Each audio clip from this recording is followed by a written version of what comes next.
الرحمن الرحيم والصلاة والسلام على أشرف المرسلين.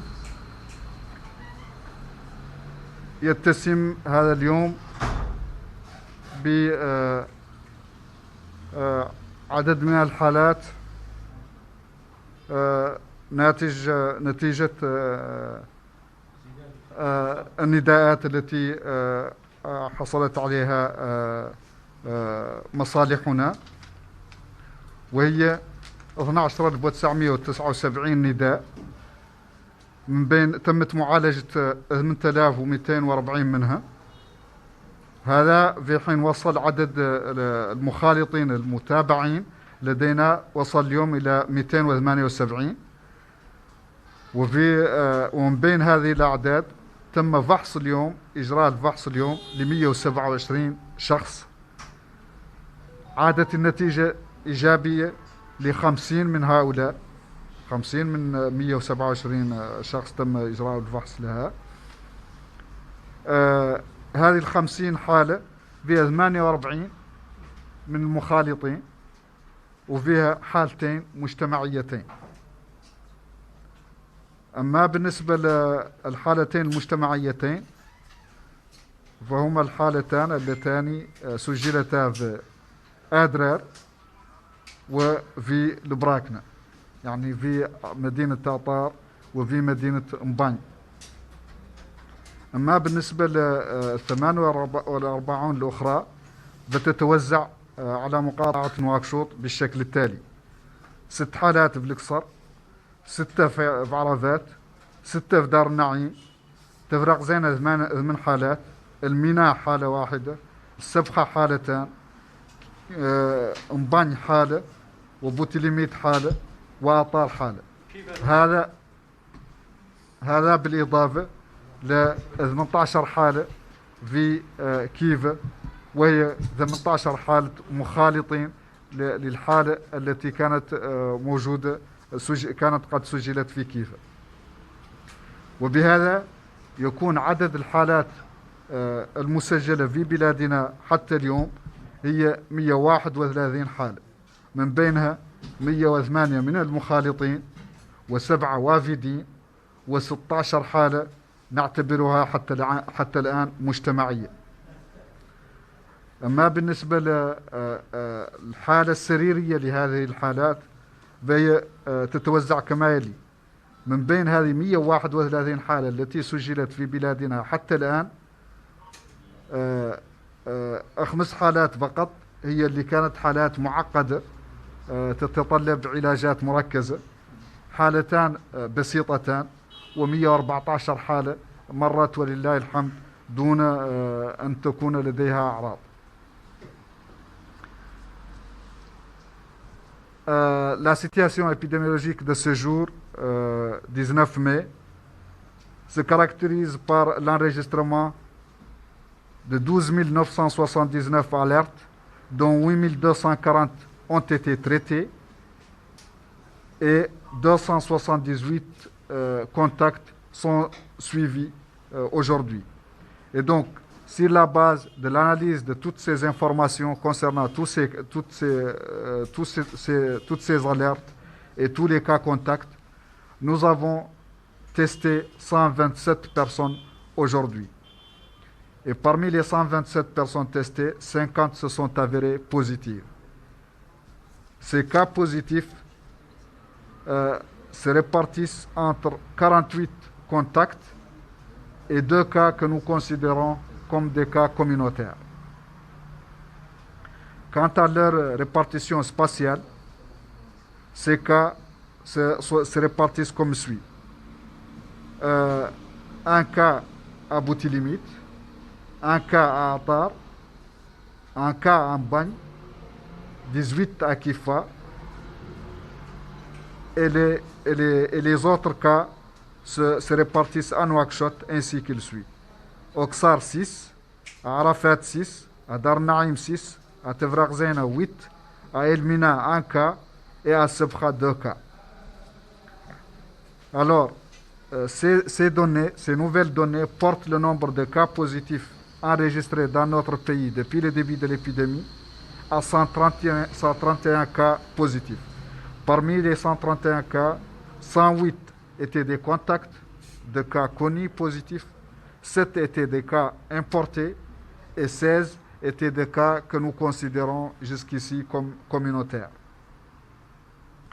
Par rapport à la clinique, l'évolution clinique des cas, nous en avions 114 cas asymptomatiques qui n'avaient pas vraiment de signes, 2 cas qui présentaient des signes simples et 5 cas qui ont connu des complications. Et c'est parmi ces 5 cas qu'on a enregistré les 4 décès. وهذه فرصة بالنسبة لي نأكد هون مرة أخرى على أن الأمر بات مقلق، وجميع المواطنين يلا يتحملوا مسؤولياتهم بما يخص هذا الأمر.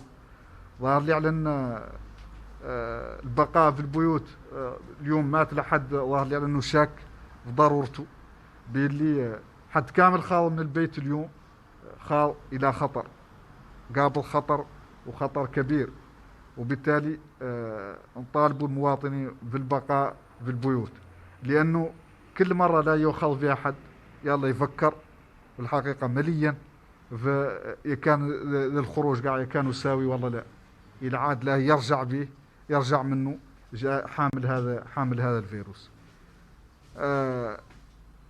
لا شك على أن ولله الحمد نسبة الوفيات عندنا عادية ما زالت، والله ما هي مرتفعة كيف اللي شفنا في البلدان الأخرى، وعدد الحالات أيضا ما هو بذاك الارتفاع اللي في البلدان الأخرى، إلا أن في الأيام الأولى من هذه موجة هذا المرض راجين من الله إن شاء الله على أن نسيطروا عليه، وعلى أن الأمور ما تتفاقم عن هذا. يقال ذاك مولي لا يقدي صح إلا بتعاون المواطنين وبقائهم في البيوت.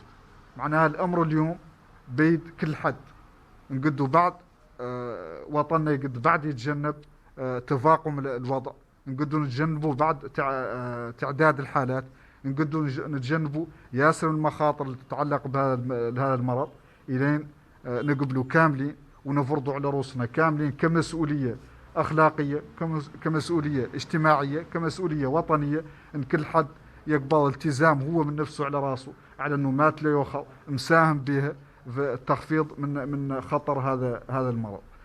وبالحقيقة لا نختار الجانب بعد العاطفي، نقول للناس على أن حد لا يؤخذ ما على أنه عنده غاية مهمة لا بد له أن يعدلها، قال بعد يتخمم على أنه لين يمرض له حد ولا قدر الله يتوفى من هذه الحالة اللي ويعود من الساعة اللي لا يمرض ولا ينقبض من عنده على أنه مريض مات لا يشوف نهائيا، ولا يفوت يقد أيام وزمن وهو حي وهو ما لا يشوف نهائيا، ولين أما اللي يقدر الله على أنه يفنى ما ولا يلقي عليه نظرة وداع بعض باللي لا يتم التعامل معها بطريقة، وبالتالي هو لا أحد لا يشوفه من الهي مرفوض إلى أن يندفن. هذا حقيقة صعيب بالحقيقة تحمله من الناحية العاطفية. يقال يلا الناس تفكر فيه اليوم، وتفكر انها لين تاخذ واحد واخذ لا يشري لباس، والله لا يشري تلفون، والله لا يجمع مع مده، والله لا يقعد مع مده يشرب اتاي، يلا يفكر في هذه المخاطر اللي يقبل. هذا بالطبع هذه المخاطر كاملة تجنبها يتم بالبقاء في البيوت، وطبعا مع البقاء في البيوت لا يلا يعود فهم تكرار غسل الأيدين بالصابون، ويلا تعود جميع الإجراءات الأخرى متخذة، إلى تعود العائلة لا بد لهم توخذ حد ياكنوا يجيب لهم مؤونتها، والله ذاك رجاج يلا يأخذ لدقائق محدودة ويعدل ذاك لا يعدلوا بسرعة ويرجع يدخل البيت، ويالطوا يعدلوا هو اللي نعود واخذ يأخذ بكمامة والله بلثام ويتحفظ ولا يخالط حد ولا يقرب من حد، ياكنه يؤدي مهمته بأسرع وقت ويرجع البيت بأمان.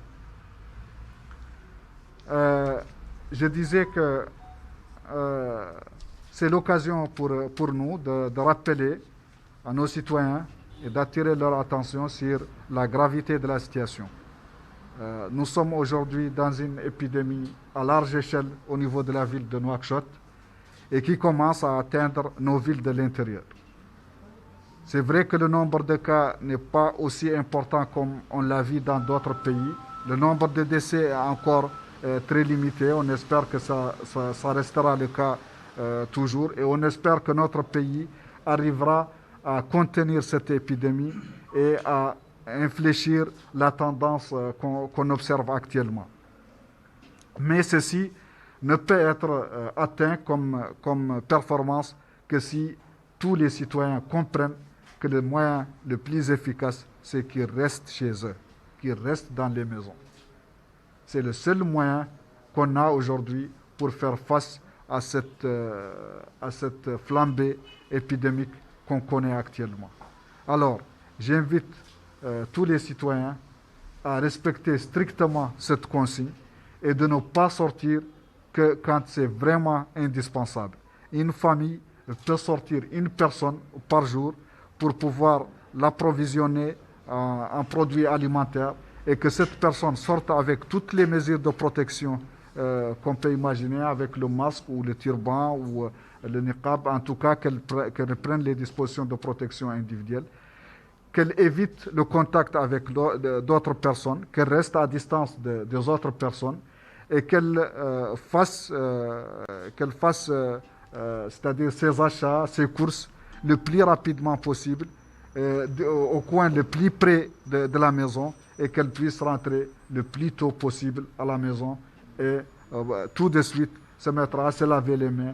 Se laver les mains chaque fois quand on se rappelle de cela, le plus fréquemment possible. Voilà, ce sont les mesures vraiment qui peuvent vraiment nous aider à arrêter le cours qu'on observe actuellement, le cours de l'épidémie qu'on observe actuellement. J'invite les citoyens qui sortent pour parfois des choses pas vraiment utiles, de réfléchir quand même et de penser au fait que quand ils seront atteints par cette maladie, la qadar Allah, ou quelqu'un de leur famille est atteint, qu'ils réfléchissent, qu'ils pensent à ce qu'une personne atteinte, on va l'isoler, elle va rester certainement quelques jours en vie sans pouvoir le voir, sans qu'elle ne puisse voir ses proches et sans que ses proches puissent la voir. Quand elle décède aussi, on ne pourra même pas le voir parce qu'elle va être, la dépouille va être traitée selon un protocole et donc la famille ne peut que voir la dépouille de très loin qui est en train d'être enterrée. Alors, c'est vraiment très dur à vivre, mais c'est facile vraiment à éviter. Tout ceci, on peut l'éviter en restant à la maison. Alors, j'invite tous les citoyens à rester strictement à la maison et ne jamais sortir que quand vraiment c'est une nécessité vraiment indispensable pour s'approvisionner ou pour un besoin vraiment indispensable. Sur ce, je vous remercie. Je prends une question. وقد نقلنا لكم مشاهدينا الكرام مؤتمر صحفي من مباني الإدارة العامة للصحة حول فيروس كورونا كوفيد 19 خلال 24 ساعة التالية ونواصل نشرتنا بالولفية. kon mbokk yi fu nu tolloon ci xabaar yi ñu ngi woon ci la nga xamante ni moom mooy fii ci Nouakchott taxi yi nit ñi di dugg muy nekk surchargé bu nga xamante ni nguur gi waxoon na si dexoon na si ay ndénkaane maanaam taxi borom taxi kër jën mu dénk wàllu wér-gu-yaram jot na génnee li nga xamante ni moom mooy dogal ba nga xamante ne nu yàbb ñetti nit bu bëri ba bëri nee na waaye seet noonu li nga xamante ni moom mooy taxi ni ngi yàb lu tolloog ba tey juróom-benn nit te loolu bokk ci li nga xamante ni day gën a wesaare feebar bi nu bàyyi xel